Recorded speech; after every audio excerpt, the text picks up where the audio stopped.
Hello, everyone, and welcome back.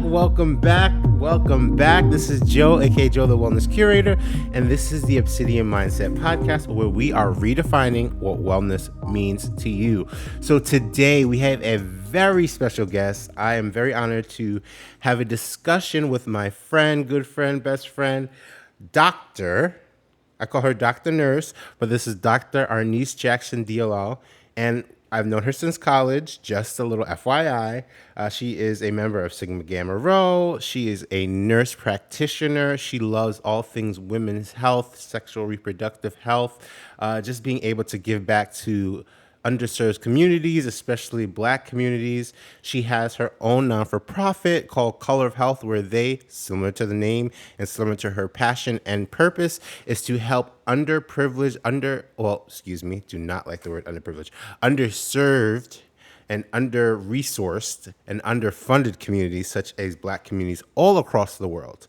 So I just knew I had to have her on for this new segment that I call the checklist.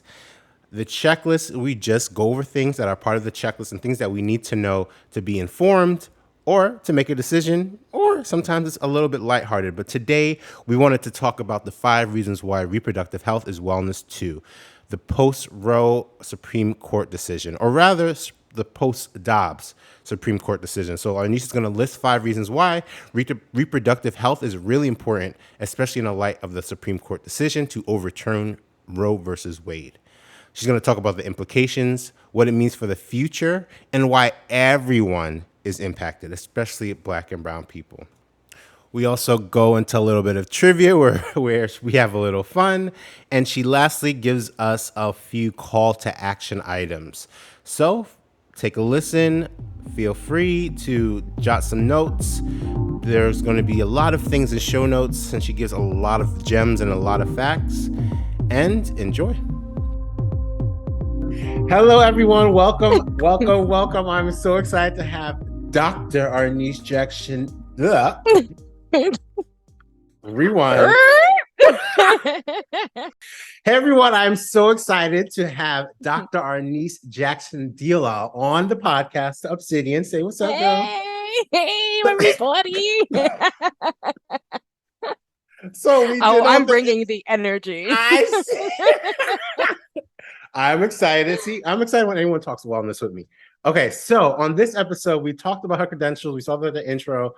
We talked about COH. So I'm excited for Arnice to come on and speak about the 5 reasons why reproductive health is wellness too. Post-Roe edition. Yes. So with that said, just say what's up. Oh, child. So I had to take notes for this one because I cannot even tell you since June, the end of June, I have been on fire. I mean, I've literally always been on fire for women's health and just wellness for people of color in general. But as you know, the reason why we're here is because the landmark court decision, Roe versus Wade, was overturned. Mm-hmm. Now, Roe versus Wade, for those who don't know, made it a constitutional right for persons who can get pregnant to seek abortion care, basically making abortion care just a regular part of healthcare. Well, we've had some changes in the country over the past 2 years. We're literally living in historical times, and we saw this over it. And we saw this new Supreme Court overturn that decision and basically leave it up to the individual states to decide whether or not abortion is legal in their state. Now, the problem with that is the majority states are racist. Oh, so, no, say it ain't so. No, I mean, well, whatever. Oh. I mean, we're gonna call a spade, right? So a lot of the states tend to vote in a way that is anti-sex, anti-reproductive rights, anti-Black, anti-brown, anti-trans, anti-everything, right? So that is why I'm here today, because I'm going to drop a little bit of education about what you can do post Roe versus Wade being overturned, and then also why we even need to be talking about this. All right. That was a nice little foundation for the checklist. So thank you for just Mm. coming up with the energy already, already telling people about themselves, and we're already 2 minutes in. Okay, so you're gonna go over this checklist. I'm gonna interject every now and then, maybe ask some questions. You're gonna ask me some Yes. questions, and then we're gonna Yes. get this popping. All right. So you want to start off with Yes. number one Yeah. So or number number five? one. Okay. Well, no, we start from number one. We're gonna start from Okay. number one. So the number for I just want to actually before we even get to number one, I have like a preface, right? Oh, Is that what you okay. call it? Is that is a Yeah. preface? Yeah. Right? I got a little like You smart. I just want to I just want to say the fact that I even have to create this checklist annoys me because Oh. it ain't none of your business, right? I don't feel like we need to qualify why sexual reproductive health is important. Mind your business, right? I feel that way as someone who is a Black cisgendered woman who advocates for all types of women. Mind your business, Yep. right? So with that being said, Nice here's foundation. here's why it is important for those who need to know. So number one, right?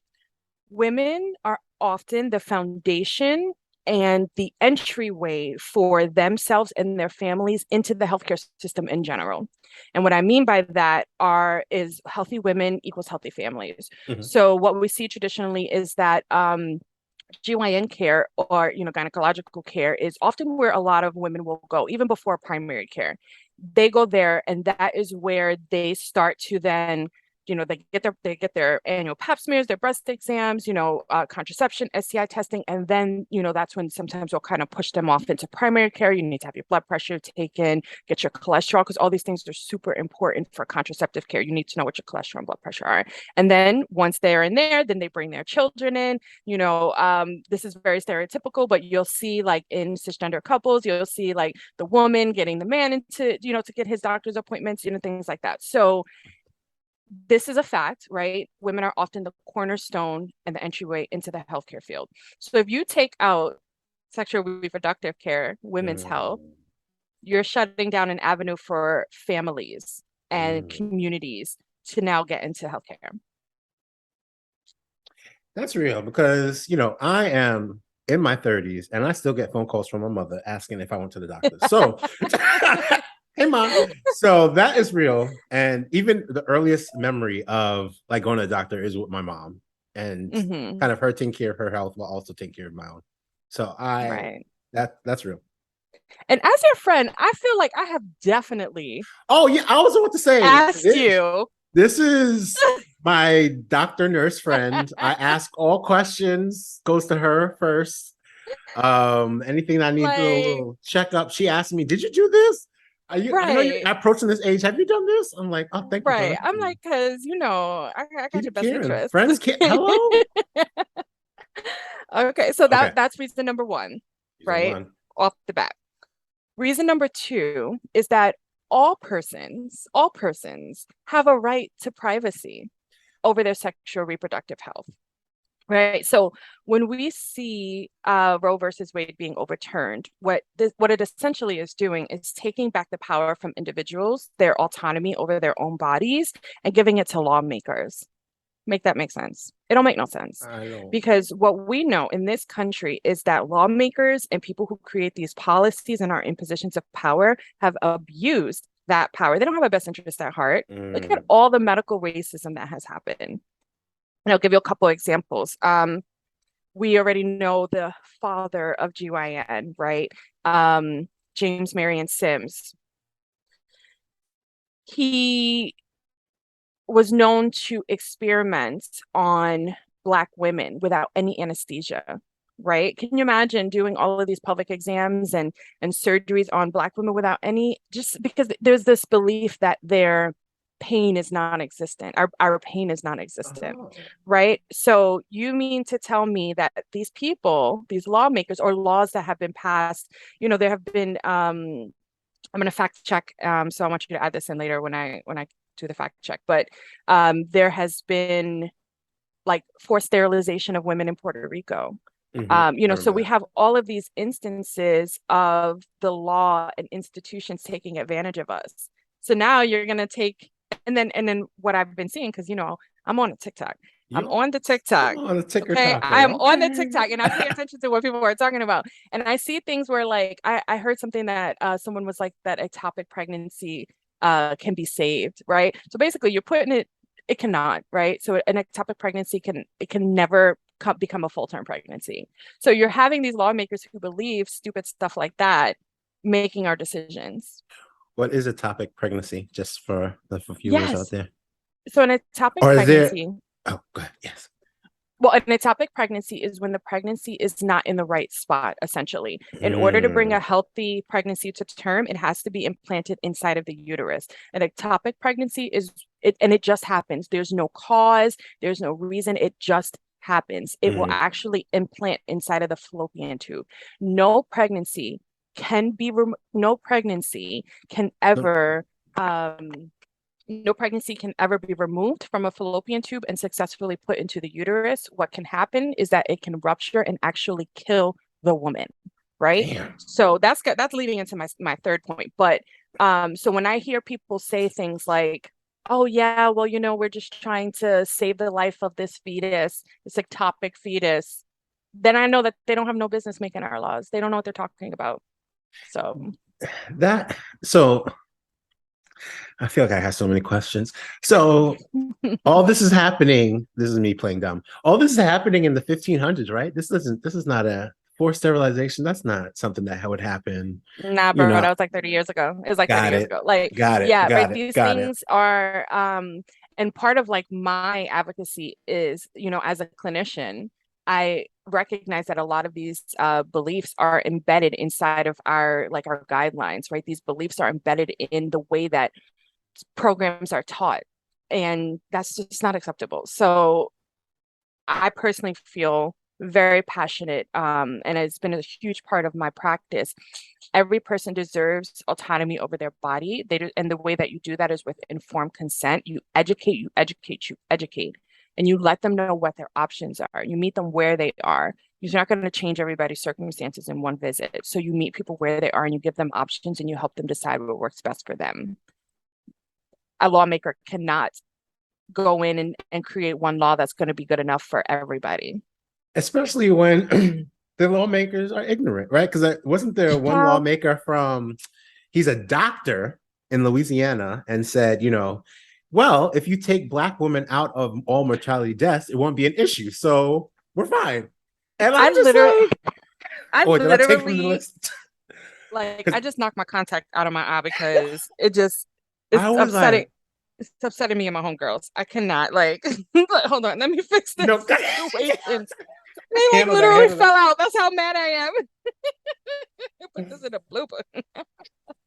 Keep it in, Hold keep it on. in. No, that I was like, Mm. oh, we're not even doing the quiet stuff no more. We just saying everything out loud. Overt racism. We Right. just Oh, like, we tired. We done with that.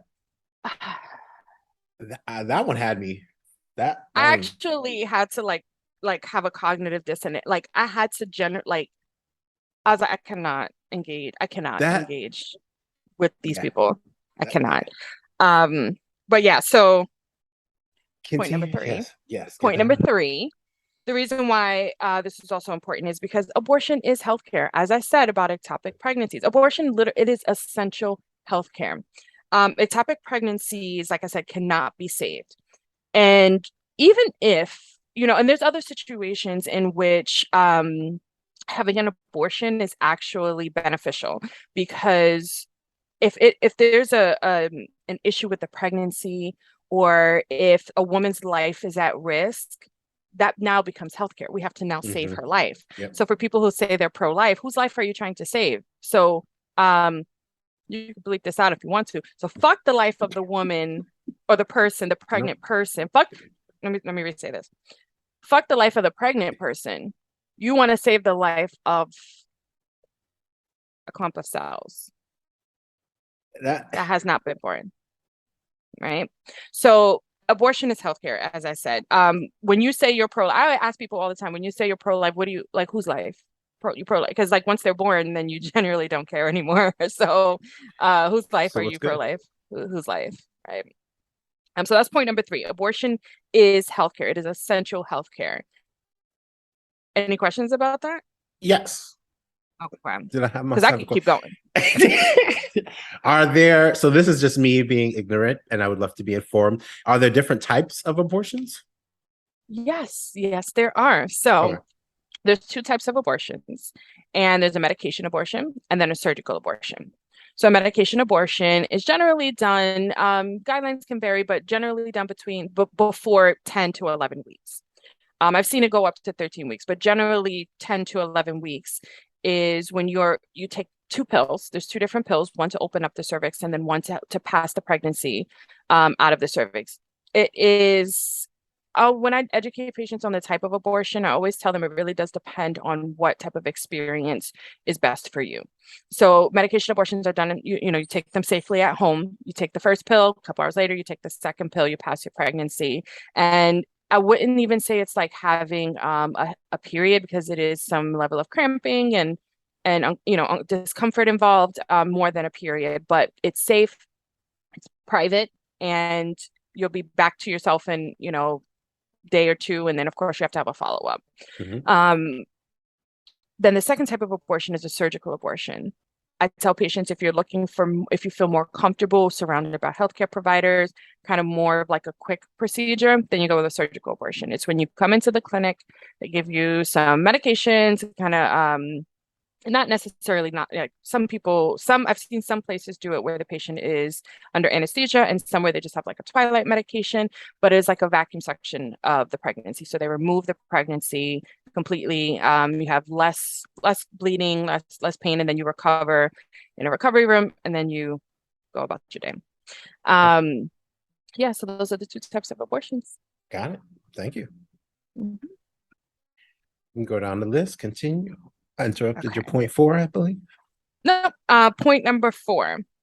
So by giving the states the right to decide whether or not abortion is legal and what the parameters about it, we're not just like allowing people to outlaw abortion, we are allowing these states to criminalize abortion. Because what Mm. ends up happening, right? The biggest concern that I have is if now, because I saw something, I think Amanda Seals posted this on Instagram. Oh, you sent it to me. Amanda Seals posted this on Instagram about how there is a bill that they are trying to introduce in North Carolina that makes it okay to murder a pregnant woman seeking an abortion. I Yeah. know you lying. I know you That, lying. did someone Like, read that? Did they like say it out who has loud the and understand? audacity to and put it on paper? Like, Like, did they who has the put two and two together? audacity? I'll murder to Right. preserve the baby that won't Make be it make arrested. sense. Oh, Make it okay. make sense. If we allow them to criminalize it, what we're opening up is surveillance, right? Mm-hmm. Now everybody in your business trying to figure out who's pregnant, who's not. Like persecution, arrest. You Mm-hmm. can no longer trust your healthcare providers. You go to a hospital seeking healthcare. So you go to a hospital seeking healthcare and you can't even trust that your doctors and nurses are not going to turn you into the police or murder you according to North Carolina. That's No, makes no sense, right? So that's the biggest issue that I have because I'm from a field where we are the number one trusted profession, mm-hmm. and any laws that are put into place that people can no longer trust their nurses, that is problematic, that is traumatic, it's wrong, and it's not okay.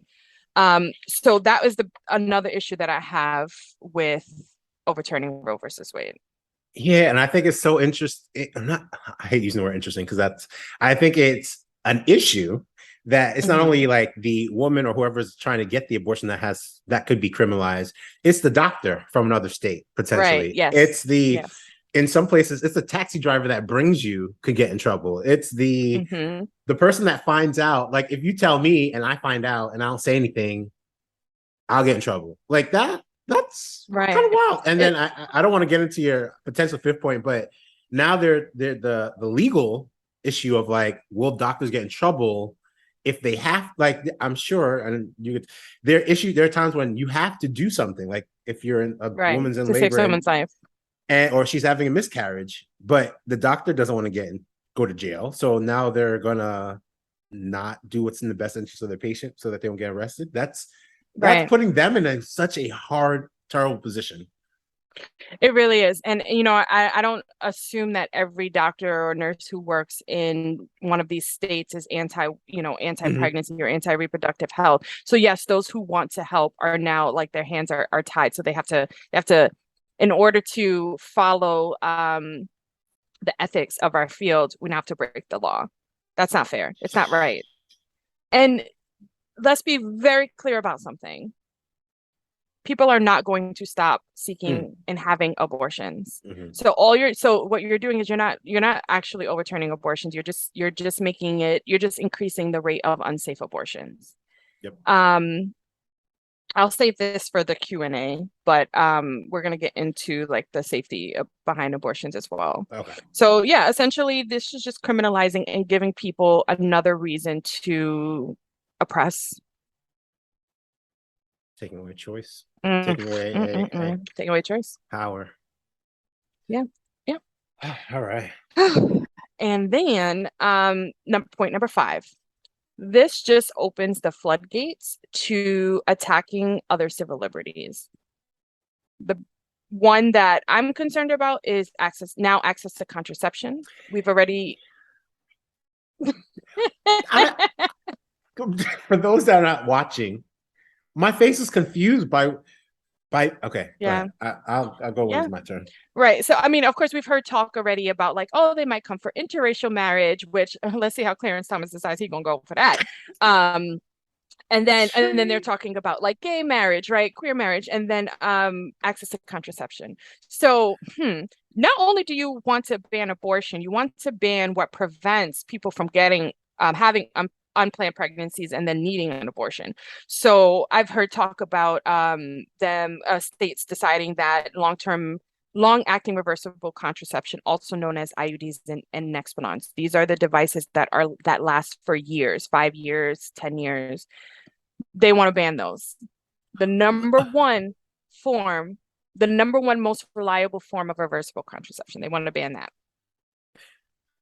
I I don't get it. I don't, because the House just voted on this and it passed because it's a democratically a majority House, but almost all Republicans, except for 8, voted Mm-hmm. against making access for contraception a law.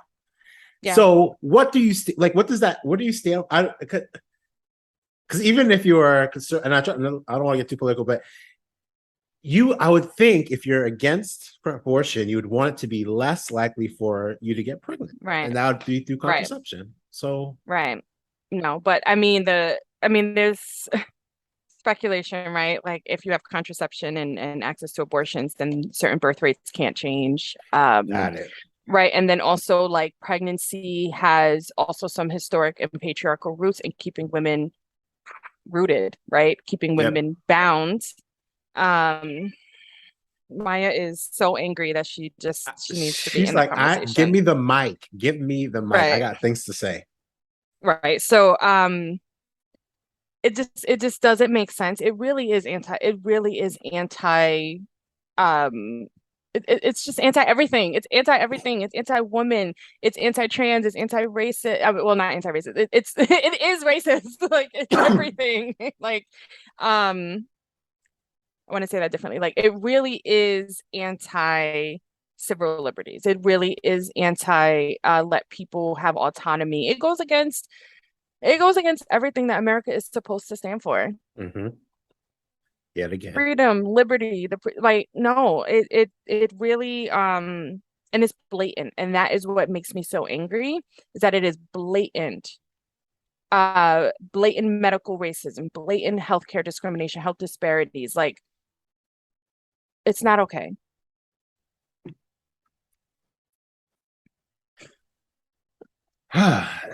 I told you I was bringing the energy. I You ain't brought say all, which energy. you brought 7 different levels of energy, plus Maya, who brought more energy. Mm, The cat, Maya the cat. right. Okay, so those are the 5 reasons why reproductive health is wellness too, post Roe edition. Yes. Yes. So we're doing a Q&A next. Yes. But I do just want to say, before we get into the Q&A, because Mhm. I always try really hard not to leave things off on like Yes, a negative. Yes.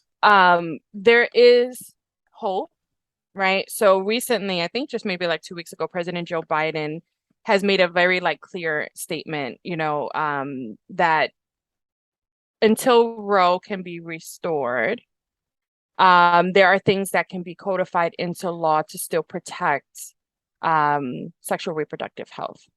And actually wrote it down here. So he signed the executive order protecting access to reproductive healthcare services. There's an executive order entitled that. And there's a whole list. There's a whole list of different things, like it protects patient privacy, access to contraception. There's a whole list of things that it does. So I encourage persons out there, people out there listening, to get familiar with what is going on the federal level, because people are trying to fight to save our reproductive health rights. Got it. I will put a link to that executive order in the show Yes. notes. All Good right. call. So do you have any questions for me before I start asking you what you know? Oh man, no, I think I've been asking during the session. Although one question I do want to know is, why do you feel like this issue is more? Well, I have two questions. Why do you think this is more pressing for Black women and women of color? Because I feel like inherently it's going to be, or maybe Oh, I'm assuming wrong. 100%. No, you're Okay. not. You are on the right page. We are in a crisis, right? We are in a crisis with Black maternal health, morbidity, right? Our morbidity and mortality. Black women are dying at exponential rates compared to other counterparts in this country. Why is this happening in America, that Black women are dying when they're giving birth and in that postpartum period? So you mean to tell me, so not only are we dying from giving birth, now you're going to force us to have pregnancies, which is then going to increase that rate, right? Because an unplanned pregnancy, oftentimes, a woman might not get the care that she needs. Mhm. Right. So now you're going to increase those factors. Stress, don't get me started on stress. Stress is actually, it is one of those things that can harm and kill someone. Mhm. So when we are chronically stressed, our sympathetic nervous system, we have something in our body called the automatic nervous system, right? It Mhm. controls all of our nerves, our emotions. When the automatic nervous system, well, when the sympathetic parent, let me start over again because I'm getting too excited. So we have something in our body called the sympathetic nervous system. And the sympathetic nervous system is think sympathetic nervous, think stress, right?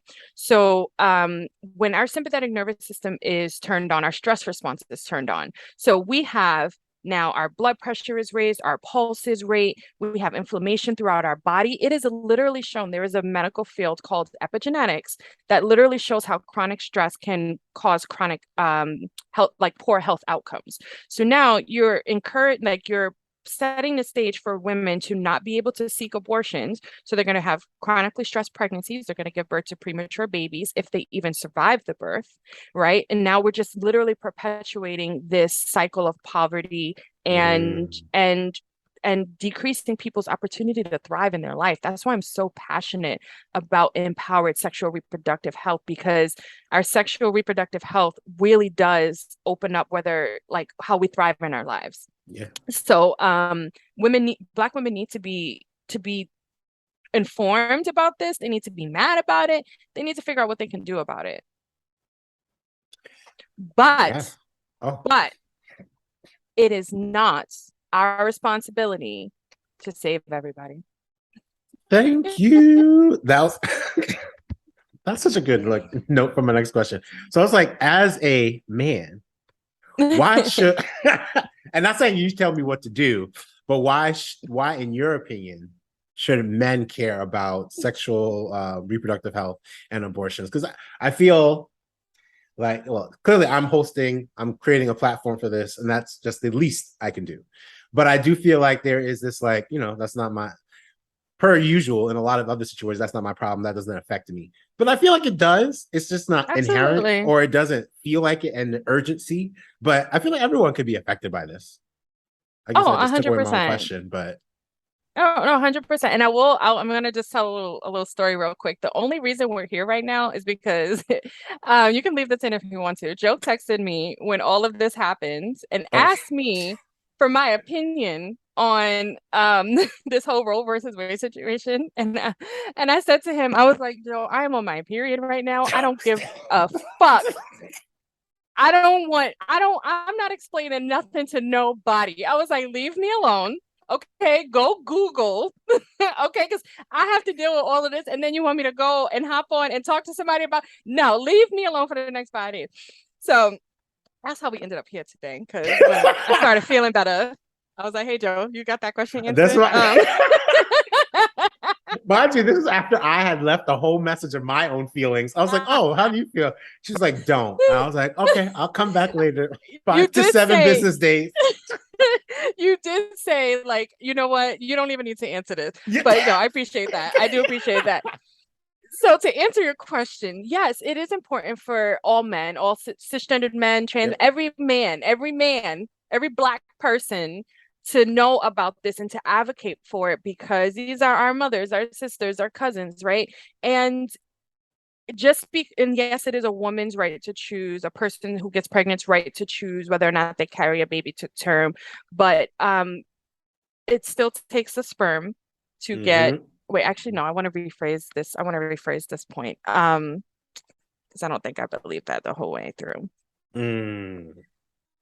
So it is important for all, for men, People, cisgender men, for all people, right, to care about this Roe versus Wade being overturned. Because one, I'm sure we've all known a man who has benefited from an abortion. And two, this is the lives of our family, like our family members, right? Like we need each other to be able to advocate for each other and to uplift. Like we do much better as a collective and in groups and in communities. So it's very important. It's very important.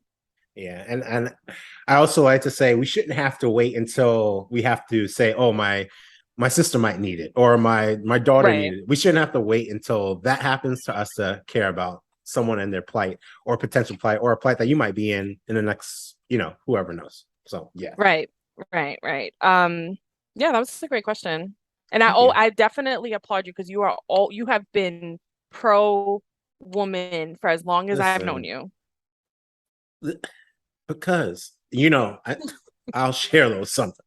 There was this one day that I just had this thought of just like, I'm gonna keep this in.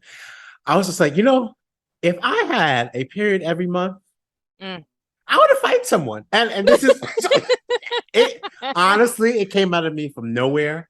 And then I was like, wow, women really have to. Well, not all women have to deal with periods, but this is just a issue that comes up, but it's not talked about because it's such a male dominated. It's not considered something we should talk about because it's not something that males deal with, at least in my opinion. It's not as prevalent. Anyway, so I was just like, this is wild. So shout outs to women, y'all do the damn thing. And I'm here to support, advocate. Listen, it's a struggle. And that's another reason, like, if we were to do a list of why contraception is healthcare, that would be number one. Because if you could imagine, like, having to go about your day when you are in so much pain, you are lightheaded, you are dizzy, everything hurts, and you just got to go about your day. Like you could never even imagine. Like you could never even imagine. So yeah, that's a whole different podcast.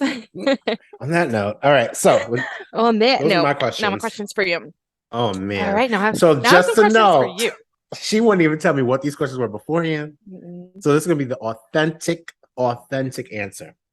They're stat questions. I just want to know, like, how aware. Oh, I'm competitive. All right, let's get this. Okay. I'm good at trivia. How many persons who can get pregnant will have an abortion by age 45? The answer is 1 in blank. 1 in 5. Wow, that is really close. It's 1 in 4. Oh, I was gonna say 1 in 4 too. Really close. Like, yeah, about 25%. Wow. By the age of 45. Yes, abortions are extremely common. That's 70. Wait, 1 in 5. Wait, 1 in 4. Okay, that's right. That's a lot. Yeah. Wow. Yeah, it's very common. Very common. Okay, so that was good. You're starting off strong. All right. So in the world, how many unsafe abortions happen in the world every year? Mm, 200 and no, 100,000. You said 100,000? Yeah. Try 25 million Whoa. Oh, shit. in the world. And these are unsafe abortions, right? So where people don't have access to abortions. So 25 like I said, million? 25 million. So like I said, persons will still be seeking abortion. They will still get them. Man. They will still get them. Right. And is a lot of that number because of lack of access, because Yep. of Laws. perception, laws? Hmm. Shoot. Yeah, lack of access is number one. Uh, okay. Right. Whew. So this one's a true or false. Okay. Abortions are safer than pregnancy. True or false? Ooh. I feel like I should say you said abortion. False. But pregnancies are so risky sometimes, especially depending on age. So I'm gonna say abortions are less risky than pregnancy. That is correct. Okay. Yes. So when abortions are done in a safe environment, Mm-hmm. it is rare, very rare to have a complication. Whereas, and there's Mm. some numbers on this too that I saw from I think it was like 0.7 per 100,000 complications for abortions Oh versus wow. 17.5 per 100,000 for pregnancy. Preg- So pregnancy, wow. having a pregnancy is riskier than having an abortion, A safe abortion. right? There could be Wow. preeclampsia, yeah, like preterm labor, just, gestational diabetes, high blood pressure. Pregnancy is definitely riskier. You can have heart failure. Yeah, Got it. Received. right. And abortions do not affect your ability to have children in the future. They do not cause infertility. Got it. So, and if you have a complicated pregnancy, you can end up needing a hysterectomy, therefore not being able to have children. So, pregnancy is definitely a lot riskier than having an abortion. Got it. All right, I have one last question. Let's hit me with it. All right.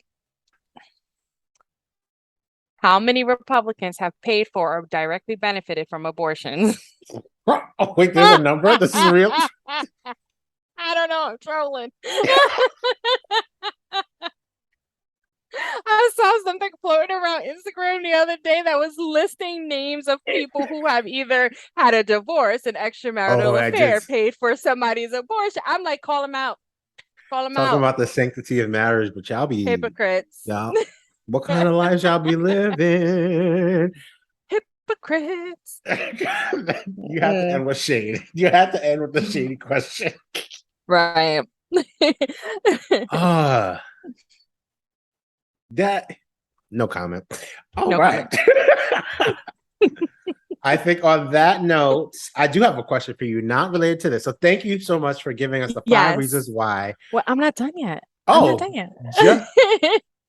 just kidding. This is why I'm not the host for this season. Go ahead. I mean, for The this things that episode. you can do, the things that you can Yes. do. Well, yeah. Right. Right. I definitely want to include that. Perfect. So why don't you ask me and then I'll answer. Oh, we're keeping this all in, so you can go ahead. No, you can't keep all of this in. No, Why you have not? to edit these parts out. Who said that? Who said that? Who said that? Who said that? Who said? It's Who in said my that? contracts. In no way will you depict Dr. Jackson acting a damn fool on the internet. You can Oh put that in a man. blooper. Okay. I hate editing, Okay. so this might all just stay in. I'm just kidding. I'm kidding. All right. Okay. So go ahead. Okay. So what anybody listening can do if you are so moved to join the fight.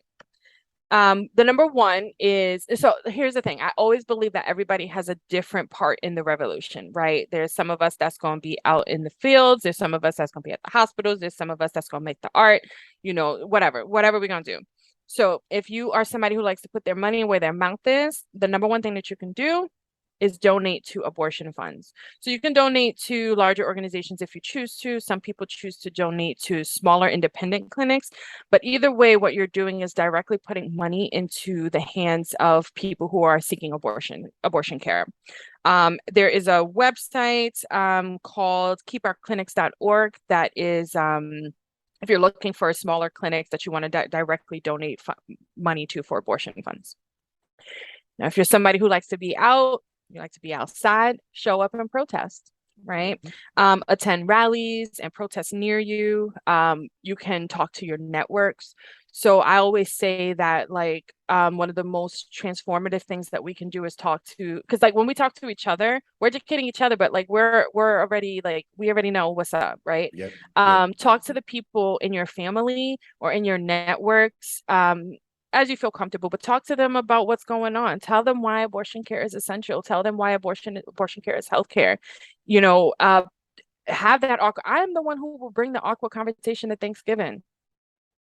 I don't care. Yeah, we're gonna talk about it, right? And of course, do things safely. I'm not asking you to put yourself in any situation with someone who might harm you. You know, trust your instinct and your judgment. Talk to people in your network, and talk about reproductive freedom if that's your mission. May I add a little, what is that, little asterisk? No, Oh, whatever that little thing is. Also, don't be afraid to use the word abortion. You got to destigmatize it. So it's very important to also use that. Right. That is true. All right. And then the other thing is education. Education is so important. I think it was Marcus Garvey who said, well, you got to educate the masses to make change.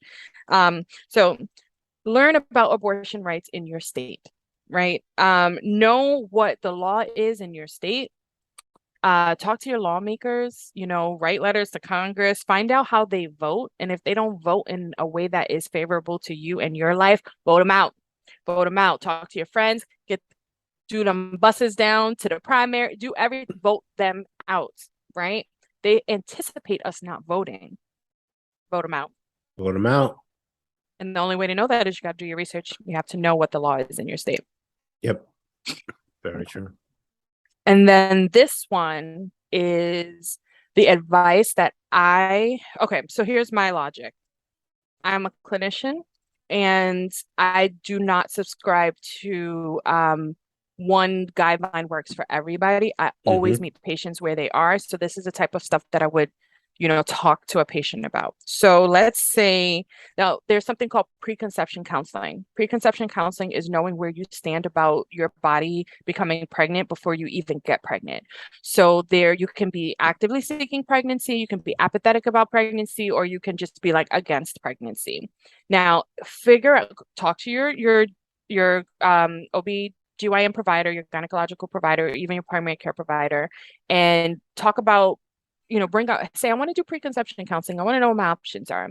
And if you're someone who is adamantly, I'm not seeking pregnancy in the next year, 2 years, 5 years, whatever, I know that this is not for me, figure out what your options are. So if you're someone who is interested in contraception and qualifies for contraception, consider getting an IUD or consider getting an Expanon. Now, these devices are not for everybody, but they work for some people. So figure out if they will work for you. That is the number one most reliable way to avoid pregnancy that is reversible. The number one most reliable way is to abstain or sterilization, if that's for you too. Now, and I'm someone who believes strongly in contraception because I find it to be empowering, but I also know that if you are not educated on it, you could be making a choice for your body that's not right. So I'm all for people for being educated about contraception and deciding if it works for them, like ethical prescribing and birth control. So talk about your plan with your doctor that works for you. Now, let's say you're someone who is against contraception, don't want contraception in your body. Great, that's your right. So now let's figure out what your other plan is. Maybe you'll be someone who decides to use condoms, so you'll keep condoms on hand. Or if you decide that you don't want to have condoms, maybe one option I will tell patients, especially if you live in a state with like those heartbeat laws, buy some bulk pregnancy tests. Test yourself make it a habit of testing yourself every 4 weeks, every 6 weeks. That way, if you do end up pregnant, you know as early as possible. That's, of course, like one of those preventative measures that's like not like the first line thing we want to do, right? Just have people, but it's something that you can do to empower yourself. It's Got just it. something that you can try. So, like I said, I'm all for just figuring out any and every little way that people can take their own power back into their hands. Yeah, that's it. That's That what was I good got. news. That was a good. Thank you for that. That Mhm. was good. So the last two things before we head out that I want to ask you, Dr. Mhm. Arnice, is for Obsidian Mindset, our theme for this season is the we in wellness. So when you think Mhm. of that, what comes to mind when you think of the we in wellness? What does that mean to you? So when I hear the we in wellness, what I'm hearing is how we as a community and as a collective can contribute to the collective wellness, how we can heal together, how we can be well together. Healing does not always occur in silos. I'm just hearing community. I'm hearing community. I'm Period. here for it. That was it. That was it. And lastly, what are some? I know you are a woman that is always in the books and the reads and the podcasts. Mhm. So, what are some things about either about wellness or what is keeping you well at this moment? What are you listening to, reading, and you would want everyone to either pick up or decide to listen to themselves? Yeah, that's a great question. So, I am a huge fan of, oh my goodness, I can't remember her name. Let me start over again. So I'm reading a book and I can't remember the name. Um, That's fine. um, This is on the spot. so, so what I'm doing right now for my wellness is I'm slowing down and I actually don't work as much as I used to, um, for my own mental health. I am reading more. Mhm. I'm reading a book right now, which I believe you are also reading, called Parable of the Sower. Mhm. I'm also reading what else am I reading? I have to get the name of the book, Joe. I'm sorry. I have to go. I'm gonna Yeah, have to go we'll put grab a it. list. We'll put a list. We'll put an extra Yeah, book. yeah, But I'll put it anything in the that's list. coming to mind, or because I know you like reading the medical books too, or so like what is Hmm. anything that you want to recommend? And we could also put some extra other ones on the list. My bottom line book always is to read Medical Apartheid by Harriet A. Washington. Mm. It's a must read. And then I actually have another book here. I'm gonna grab it for a second because it's written by one of my sorors. Hold on. Oh, heard you. Come on, plug. While she's gone, she's a member of Eshiro, and they just had their 100 year. Was it a bula? Excuse me if I'm not saying it right. She'll correct me if I'm wrong because I don't want to play. I don't want to get jumped by her sorors and her cat and her husband. She just got married as well. You better edit these parts out. I'm not playing. Edit these I've bad been, parts out. I've been I'm just not talking kidding. mess just now. I was like, she's an Don't be talking Eshiro. shit. They just had their, is it Bule? Boulay, Bule. Poppin, Too Short was there. Like popping. Okay. Kirk Franklin was there. Okay. Marsha Ambrosius just got inducted. Okay. Tasha Mack, aka Wendy Raquel Robinson, just got inducted. Come on, bro. Anyway, another book that I recommend is by Deidre Cooper Owens. It's called Medical Bondage. Mm, Um, and yeah, so those are like two of the pivotal books. Like this one is more about race, gender, and American gynecology. So if you're oh, interested in learning more about women's health and just like kind of how we got to where we are and just like the history of the unethical treatment that has happened, that is the book for you. okay. So yeah, so, but I also try not to read too many traumatic books. Um, That's real. so for fun, like, I am getting into meditation now. I've been kind of like leading meditation courses, learning more about mindfulness, teaching mindfulness to other nurses and teachers. I've been more on that healing journey. Like I already have dealt with the trauma. And now that I know what stress and trauma does to my body, I feel like it is radical wellness for me to take care of myself and to decrease turn my parasympathetic nervous system on, Oh, right? More often than my sympathetic nervous system, come because it on. is literally, it is, it is mandatory healthcare for people who deal with chronic stress, aka BIPOC community. So yeah, that's where I'm at. That was a mood. You weaved in the educational terms with that's how I feel. I love it. Thank you so much. I appreciate you. I appreciate this. This is a good conversation. Thank you. I appreciate you too. I love what you're doing and keep it up with the wellness education. I love it. Thank you, thank you, thank you. Thank you, everyone, for tuning in and listening. And like I always say, thank you for picking you today. Bye, y'all.